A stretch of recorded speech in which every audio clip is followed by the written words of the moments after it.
Real Country 1430 AM and 107.3 FM WRDN. Brian Winnikins at the NAFB convention in Kansas City. Thank you to our broadcast sponsors, including Andy Grebner, our Credenz Seeds representative in Northwest Wisconsin, Ashley Gausman, our BASF representative for Northwest Wisconsin, Animal Wellness Center of Buffalo Valley, Wisconsin Farm Bureau Federation, and the Wisconsin Beef Council. And we are going to talk a little bit about the beef checkoff, and we are with Greg Haynes, Chief Executive Officer of the Beef Board. And Greg, thank you for joining us today. Well, congratulations on the new position. You've only been CEO for what, about 4 months? Yeah, no, good morning, Brian. Thanks. Appreciate you having me on here this morning. Yeah, I've been there just almost 5 months now. So originally came from the U.S. Meat Export Federation, and I've been involved with the checkoff on that side. So now I get to deal with it on a bigger picture and more, I guess, nationally as well as internationally. So let's talk about the checkoff a little bit. What are some of the things that the checkoff's doing to help Wisconsin beef producers to help improve that value of that beef? Right. There's a lot going on with the checkoff. I mean, we have 8 contractors that we're working with to do different activities around the country and internationally to build demand for beef. Excuse me. So we have everything from the Alexa app. There's the Chuck, which is a program that you put on Alexa and you can ask it questions. It'll tell you anything you want to know about beef, how to prepare it, how it's produced, where it's coming from. So that's really a good way to reach out to the consumers and the millennials who are using these kind of new technologies. We're working with nutritionists to make sure they understand the health benefits of beef. There's a lot of misinformation out there about, is meat good for you or bad for you? And I think research is really showing that it is very good for you. So just making sure those messages are getting out, talking about sustainability, things like that. Working in the international markets, excuse me, I think there's a lot of very good, some huge opportunities out there right now, especially for Wisconsin and dairy producers and dairy beef. Like, for example, Japan now just opened up to 30 months and over, which will allow for beef from a lot of these cow plants that are out there. So I think this is going to be huge opportunities for us as well. You mentioned the dairy beef, and that is something that I know a lot of people don't they always forget about that dairy farmers are really some of the largest beef producers in the country. No, exactly. And being new in this, I mean, that's one thing that's not lost on me. We get probably about 25% of our checkoff income comes from the dairy sector. So very, very important sector for us. We want to make sure we're building demand for all beef, including the Holstein dairy beef.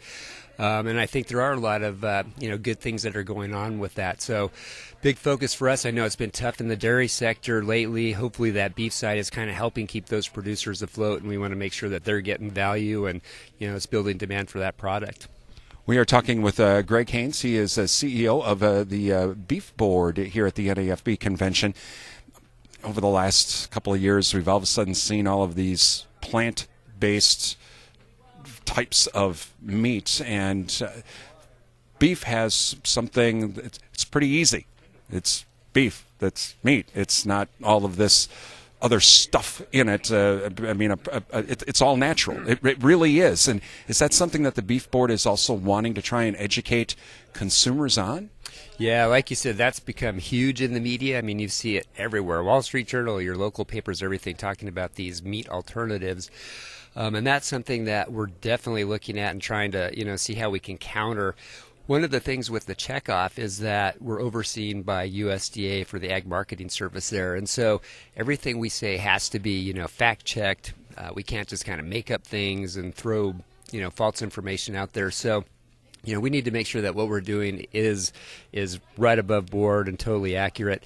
The other thing we can't really do is we can't necessarily use company names or make disparaging comments, anything like that. So we've been working with AMS very carefully and closely to be able to come up with some procedures on what we can do. And I think what you're talking about, like beef, that's it. That's the one ingredient. A lot of these other protein alternatives have, a whole slew of ingredients. So we can start coming out now and showing those comparisons of, what's in this plant-based burger A and plant-based burger B, and how does that compare to real beef? So we can show the nutritional values, the ingredient list, things like that, which I think will be important because, what do you want? Something that's got one ingredient or something that's got 20 ingredients?